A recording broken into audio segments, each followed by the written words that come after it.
Alter Radio, li fait. C'était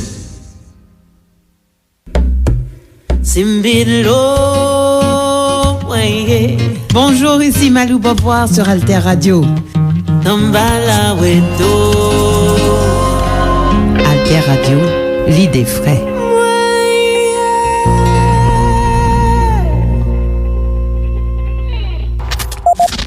Information tout temps. Information sous toutes questions. Information dans toute forme.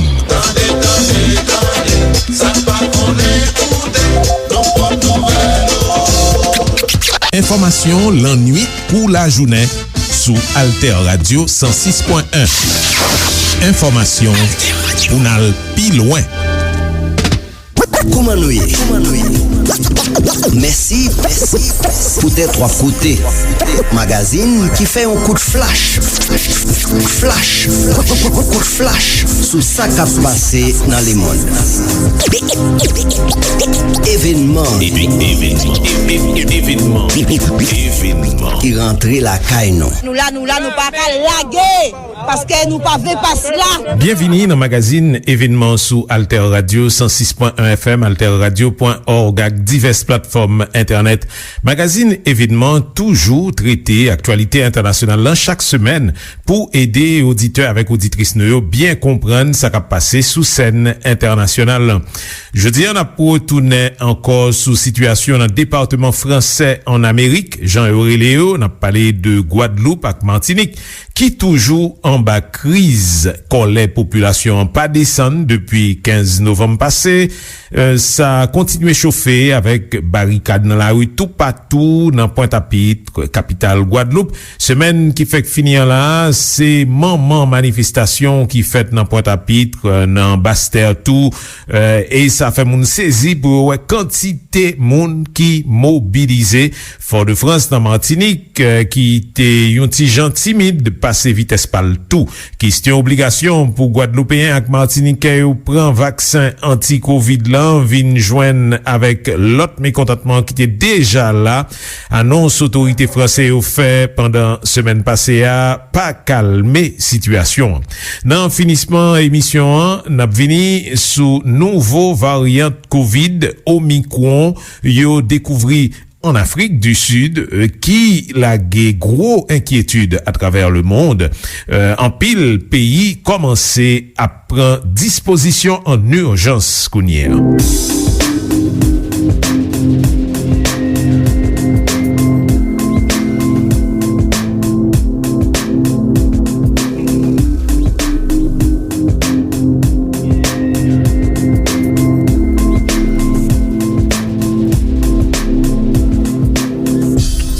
Difficile. À situation difficile, on est obligé de mettre des trucs pour apaiser la chose.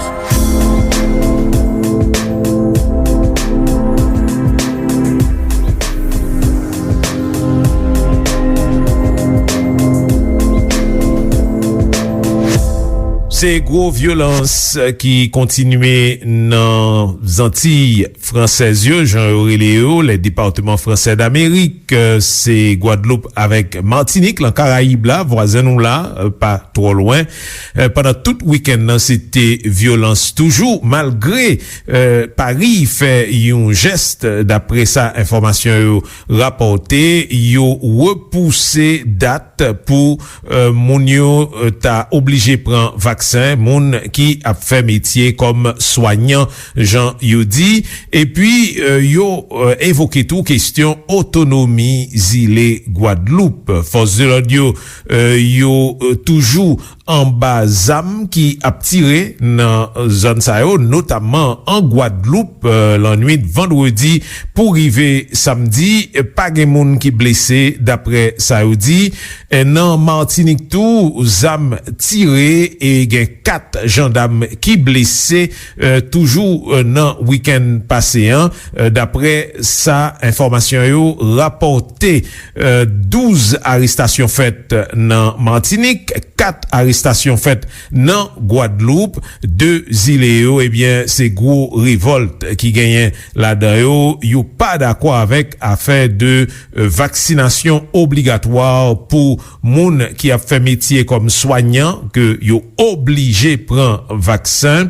Et depuis le 16 novembre, Jean-Noté Dou, Guadeloupe mobilisé, et puis Martinique vient rejoindre le 22, et dans tous deux îles c'est couvre-feu journée jeudi, mouvement les vignes explosif net avec gros violence, pillage, mettez du feu, barricade tout partout dans zone qui concerne y a pas les tout de la vie à qui chait en pile, et puis gros niveau chômage avec la misère dans deux îles par rapport à situation bien entendu en France lui-même, ça aurait les France métropolitaine. Gouvernement donc li accepté pour faire que obligation pour soignants et vacciner en vin faite plutôt le 31 décembre, donc à la fin de l'année, mais ça pas convainc personne. Nous pourrons aller d'abord en Guadeloupe, après ça, nous pourrons aller en Martinique. Et là, nous, après, à Kinance encore, Bourguignon, et nous avons monté, nous avons espéré, puisque le mouvement là prend ballon. Et c'est en réponse que l'État français là. La minorité, mais la minorité.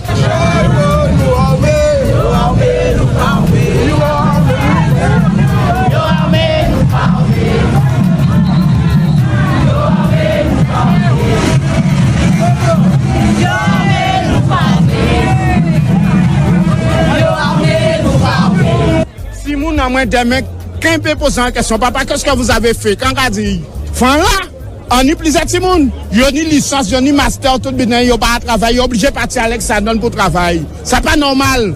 Bonjour, bonjour. Pourquoi tu participes à la mobilisation ce matin? Eh bien, pourquoi on participe? Parce que c'est un phénomène de société. Aujourd'hui, nous sommes en 2021, 2022, ça fait 2 ans que le pays est bloqué. Moi, je pense que je suis un jeune, nous avons investi, on ne peut pas travailler, alors aujourd'hui, on dit non. Et pour tout un tas de raisons, il n'y a pas que le pass sanitaire, je pense qu'il y a beaucoup de choses qui ont été mises sous le bas du tapis. Mais toi, donne-nous les raisons en tant que chef d'entreprise, par exemple. Chef d'entreprise, eh bien, d'un côté, économique surtout, au départ, parce que j'ai investi personnellement, mes parents m'ont aidé. Mais quand on voit que tu as des entreprises, des fois, qui n'ont pas encore été créées, qui ont des subventions, et que nous, jeunes, ça fait 2 ans que je me bats, et qu'on est dans un secteur qui est très très très limité avec le tourisme et qu'on n'a toujours pas de subvention, pas d'aide. Toujours mobilisé? Toujours mobilisé. Nous là, nous pas qu'à laguer. Nous pas qu'à laguer. Qui ne faisons pas laguer? Parce que nous pas fait pas cela. C'est normal pour toi d'être là, debout avec les Guadeloupéens en tant que Guadeloupéen? En tant que Guadeloupéen, c'est normal. En tant qu'artiste, c'est normal aussi.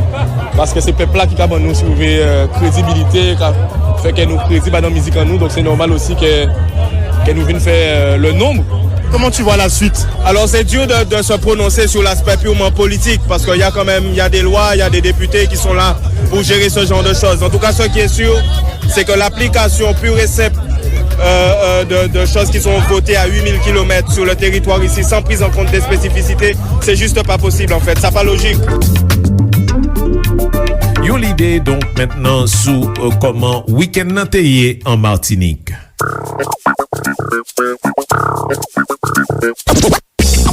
Sur le communiqué de la préfecture, la nuit dernière a de nouveau été émaillée d'actes de violence sur l'ensemble du territoire avec des événements d'une particulière intensité à Chelcher et Fort-de-France, destruction d'une station-service ainsi que celle de bureaux de poste.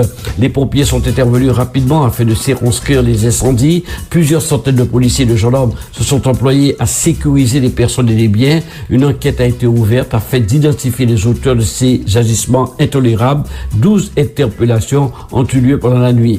Stanislas Cazel, préfet de la Martinique, condamne avec évidemment la plus grande fermeté ces actes de violence et salue l'action des forces de sécurité et des pompiers qui interviennent depuis plusieurs jours avec sang-froid et professionnalisme. Ce communiqué aussi de l'ARS en Martinique qui indique que depuis plusieurs jours, des actes de violence perpétrés sur l'ensemble du territoire se multiplient et participent à la dégradation des conditions de travail des professionnels de santé libéraux avec ce sentiment grandissant d'insécurité dans l'exercice de leurs fonctions. Eu égard à ce constat alarmant, des mesures de précaution et de mise en sécurité des professionnels de santé ont été prises et conduisent à la réorganisation provisoire de la permanence des soins ambulatoires libérales. Voilà la situation ce matin ici à l'entrée de cette mariée. Faut dire que c'est très très difficile. Qui peut dire quoi par rapport à cette situation qui est compliquée, très compliquée. Nous avons notre jeunesse. Ce sont nos enfants qui sont là. Ce sont mes enfants, ce sont nos enfants. Et si vous voulez, le fond, c'est qu'il faut essayer de régler par intermittence, à régler les choses. Tout est fermé. Je viens de passer ce matin, tout est fermé. Alors pensons quoi? Ils vont ouvrir pourquoi? Parce que lorsque la décision sera prise de remettre les choses dans la paix, dans l'apaisement, tant qu'on va rester dans la lutte, dans le combat qu'on est, il n'y aura pas de solution. On s'affronte alors. Mais non, on doit prendre des décisions avec cette situation. C'est une situation difficile. À situation difficile, on est obligé de mettre des trucs pour apaiser la chose. J'ai peur, parce que j'ai peur de la jeunesse. Ce sont des gens, on ne sait pas. Personne ne sait ce qui se passe dans leur tête. Ils sont imprévisibles. Très imprévisibles. Et c'est pour cette situation-là. Même, vous avez vu ce qu'ils ont fait, ils demandent de l'argent pour faire passer des gens. Je pense que ils sont très bas tombés. Il faut faire attention. Maintenant, nous demandons au gouvernement d'apaiser la situation aux Antilles. Et puis, c'est le même moment tout gagné discours ministre des Outre-mer en France, c'est Sébastien Lecornu qui fait connaître, j'en nous dis déjà que gouvernement paré pour le parler de un plus gros autonomie pour zile sa en particulier la Guadeloupe après que l'IFIN annoncé que yo repoussé mesure que yo te prêt pour finissement année 1. Lecornu expliquait que c'est l'en dialogue li te gagne avec élus locaux yo dans Guadeloupe, yo même yo évoqué question de autonomie. Une question qui vient rentrer dans débat en France et qui fait que gain critique à droite comme à gauche d'après Sayoudi, comme quoi gouvernement t'a voulu servir avec question ça, soit pour profiter de lui ou bien pour faire diversion. Un petit extrait dans le discours Lecornu. Les échanges avec les élus l'ont mis en évidence. Dans la situation actuelle, nous devons faire la distinction entre les crises que nous affrontons. La nuit, ce ne sont pas les pompiers qui tiennent les barrages.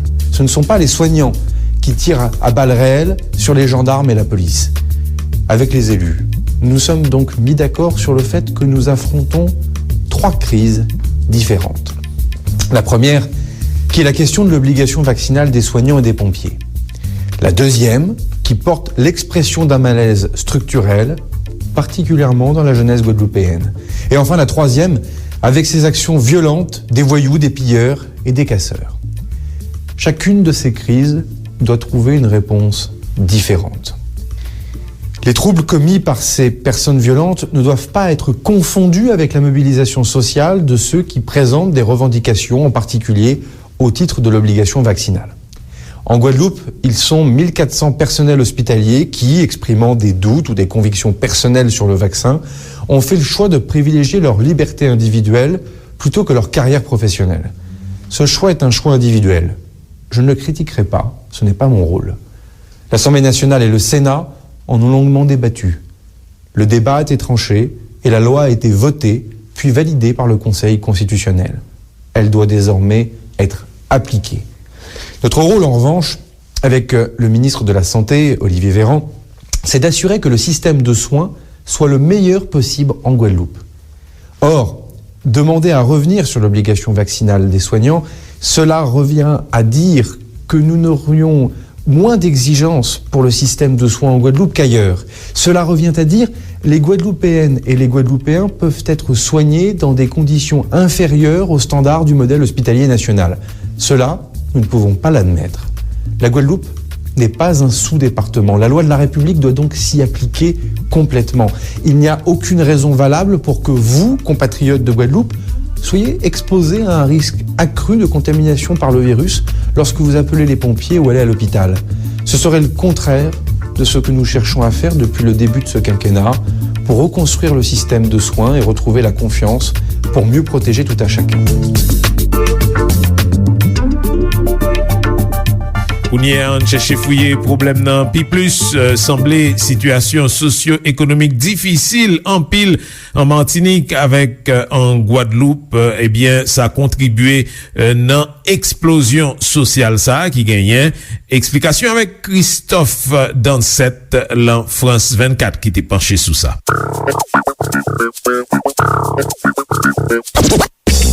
La vie chère en Martinique, en Guadeloupe et plus généralement dans les départements d'outre-mer.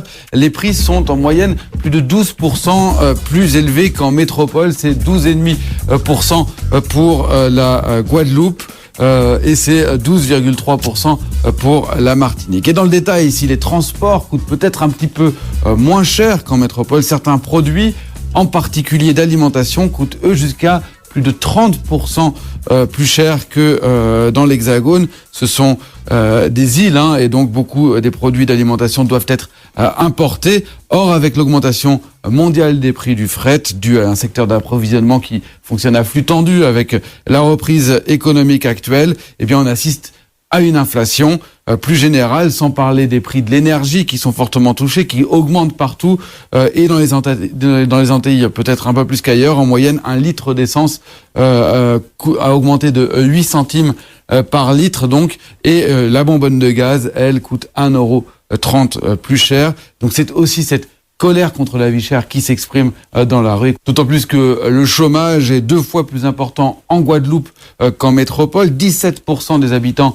sont sans emploi, et un jeune de moins de 30 ans sur 3 est même au chômage. Quant aux salaires, ils sont souvent plus faibles que dans l'Hexagone. Résultat, un habitant sur 3 vit en dessous du seuil de pauvreté contre 14%, soit un habitant sur 7 en métropole. Ces îles connaissent également d'importants problèmes d'infrastructure, comme par exemple l'accès à l'eau potable, qui est régulièrement interrompu. Pour qu'on se souvienne, Christophe, dans cette situation que vous nous décrivez, ces chiffres que vous nous présentez, eh bien, ils avaient déjà conduit à un mouvement de colère il y a un peu plus de 10 ans. Oui, en 2009, très exactement, en février 2009, 44 jours de grève, 6 semaines de grève et de manifestation. Nicolas Sarkozy, le président de la République, alors avait annoncé un plan de 580 millions d'euros pour les territoires d'outre-mer. 3 ans plus tard, c'est le gouvernement sous François Hollande qui avait mis en place un plan d'urgence pour l'outre-mer avec comme mesure phare, eh bien, un bouclier qualité-prix. Chaque année, la préfecture fixe ainsi un prix maximum pour une centaine de produits. Le dispositif, certes, il s'est avéré assez efficace, mais probablement insuffisant, surtout que d'autres mesures, comme une prime à la vie chère de 200 ou 100 euros, ne sont plus systématiquement appliquées. On voit donc que le plan, il n'a pas suffi. L'actuel gouvernement, lui, ne compte pas répéter de telles mesures et préfère miser sur des investissements sur le long terme. Écoutez ce qu'on disait Bruno Le Maire. Mercredi, il était alors l'invité de nos confrères de France Info. De l'argent pour aider le développement économique des îles, c'est utile. De l'argent pour construire des filières de production autonomes, indépendantes, c'est nécessaire, j'en ai conscience. Mais des subventions, des aides ponctuelles, immédiates, pour remédier à la vie chère, je vais vous dire, ce sera le tonneau des Danaïdes. C'est pas d'ailleurs ce que demandent les habitants des îles. Ils ont parfaitement conscience, en Guadeloupe comme Martinique, je m'y suis rendu à plusieurs reprises. J'aime ces territoires et je veux les aider.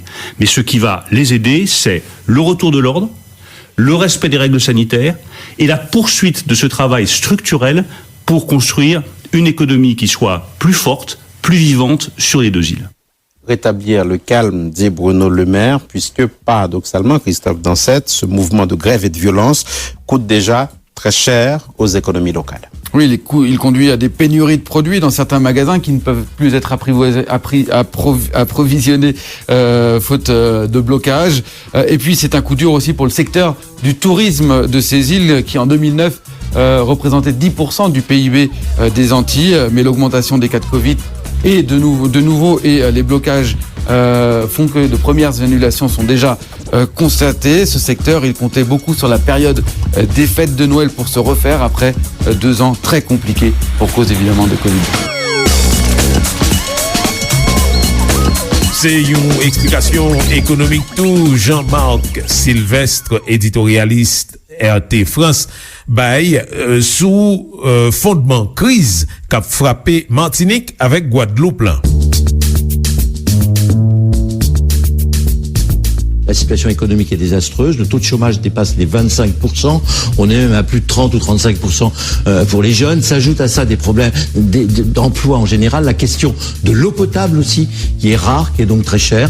S'ajoute également les conséquences du chlordécone que personne aux Antilles n'a oublié. Ouais, est-ce qu'on peut rappeler justement ce que c'est que cette affaire de chlordécone ? Oui, alors c'est une affaire déjà ancienne, mais le chlordécone c'est un pesticide qui avait été utilisé en Guadeloupe et en Martinique à partir de 1972 et il a été utilisé jusqu'en 1990 et même jusqu'en 1993 en Guadeloupe. Les bananeraies de Guadeloupe et de Martinique en ont été aspergées massivement pour lutter contre le charançon de la banane, un insecte qui détruisait les cultures et qui menaçait de ralentir la production qui est quand même à 70% vendue en métropole. C'est une richesse la banane là-bas. Or, l'utilisation massive de ce produit est à l'origine d'un scandale sanitaire très grave parce que le chlordécone est un perturbateur endocrinien très cancérigène, notamment pour le cancer de la prostate. Il y a un taux de cancer de la prostate qui est anormalement élevé encore aujourd'hui en Martinique et en Guadeloupe. L'Organisation mondiale de la santé, l'OMS, avait dès 1979 découvert ce danger, alerté, mais la France a attendu 1990 et même 1993 pour interdire l'utilisation de ce pesticide. Après beaucoup de tergiversations, c'est Jacques Chirac, je crois, qui avait pris la décision d'interdire. Cela dit, les Antillais ont toujours reproché à la France d'avoir fermé les yeux et surtout de ne pas avoir réparé les dégâts. Ça reste une raison de la colère. C'est une des raisons de la cassure de la confiance envers les produits scientifiques et notamment les produits de santé. Et ça alimente une situation économique. Ça aggrave une situation économique qui, je vous le disais, n'est quand même désastreuse et pas bonne du tout. Et Jean-Marc, de quoi vivent les Antilles françaises ? Justement, il y a environ, c'est un petit département finalement, parce qu'il y a environ 1 million d'habitants sur les deux îles. 80% sont dans le tertiaire, le secteur des services. D'abord la fonction publique, d'État, la fonction territoriale, le tourisme, un peu, on en reparlera, les banques, les assurances, le commerce, et surtout le commerce de détail, la distribution. 20% des habitants travaillent dans l'agriculture, 20% seulement dans la banane, dans l'industrie aussi du bâtiment.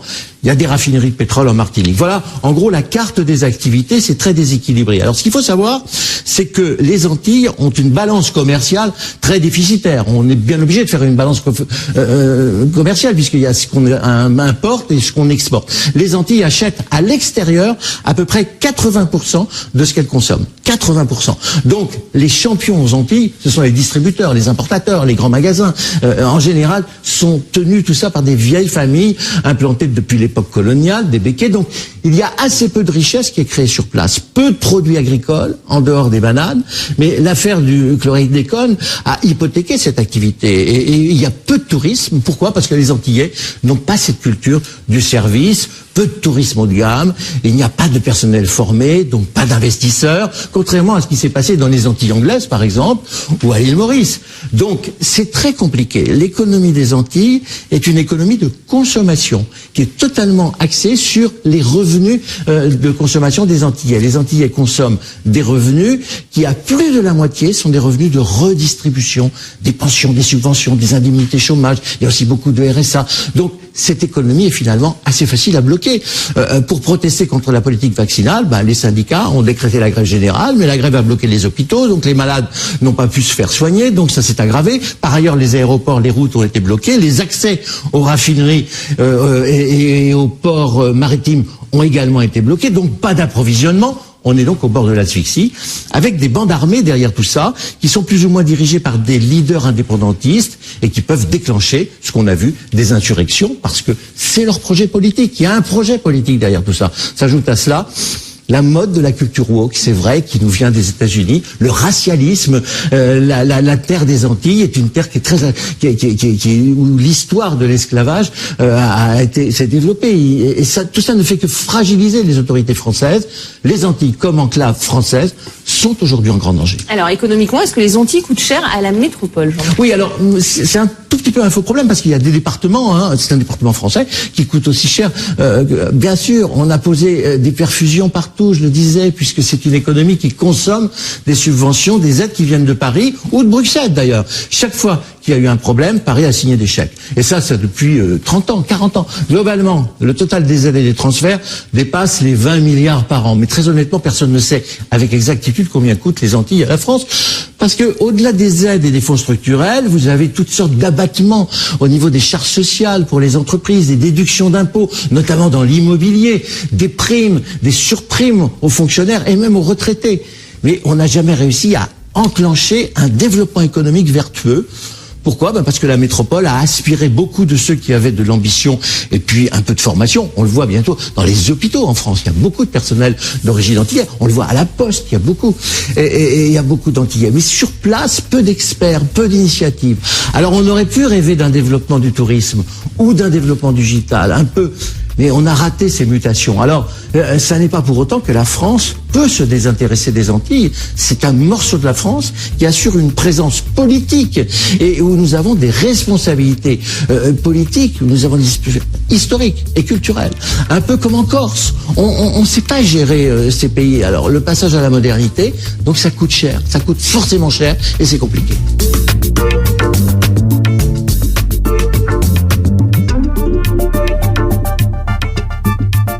Ou toujours ap suivre événement sous Alter Radio 106.1 FM, alterradio.org. Avant nous finir programme ça, on nous parlait de nouveaux variants coronavirus que aurait les Omicron, yo découvri pas trop longtemps de ça, qui continuait à propager, à gagner dans le monde entier, particulièrement dans Pays-Bas, Hollande, côté rejoint 13 cas d'après Saoudi, et ça mettait inquiétude dans plusieurs pays. Israël, par exemple, c'est un pays qui ferme frontières net, les pas recevoir ressortissants étrangers. Pandémie, nous connaissons déjà fait plus passer 5 millions morts à travers le monde depuis finissement 2019 et ces semaines passées, yo ouais que gagnait nouveau variant ça qui rivé Omicron et c'est gros tête chargée pour Organisation mondiale la santé avec dirigeants dans divers pays à travers le monde. C'est en Afrique du Sud yo identifié et ça fait que un bon pays qui a fait main frontière avec toute zone Afrique qui l'en sud là, pas pays Afrique du Sud là seulement, mais toute zone là, et Israël, Danemark, Australie, Botswana, Hong Kong et plusieurs pays en Europe, Belgique, Grande-Bretagne, Allemagne, Italie, République tchèque, yo prend des dispositions. France, c'est un autre pays côté y a cherché en pile, dans le moment on a parlé à nous par contre si yo getan découvrir cas Omicron, mais yo te dit que yo a analysé ça pour si pas gen moun qui getan gen virus là. En France, recherche t'a fait tout week-end là pour si pas de gen moun qui te getan gagné variante ça dans pays a. Et c'est sous tout continent, particulièrement en Europe, eh bien, c'est des pays qui apprennent des dispositions, que ce soit en Afrique, que ce soit en Europe, et même aux États-Unis, il apprend des dispositions tout à partir de semaine ça là même. États-Unis, pas pour recevoir voyageurs qui sorti dans 8 pays Afrique qui l'en sud. Donc, c'est une nouvelle alerte au niveau international en question COVID-19 là, d'après OMS. Il pourra l'obliger de plusieurs semaines pour comprendre bien comment variante ça li fonctionner et puis quel niveau gravité qui cap gagner avec Omicron si on m'en prenait qui dit donc niveau méchanceté variante COVID ça. Eh bien, c'est comme ça, on a fini magazine événement qui toujours traité actualité internationale chaque semaine.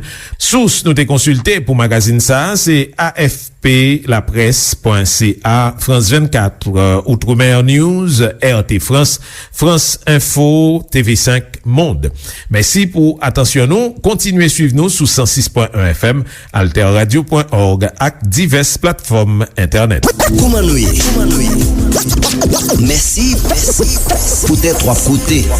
Magazine qui fait un coup de flash.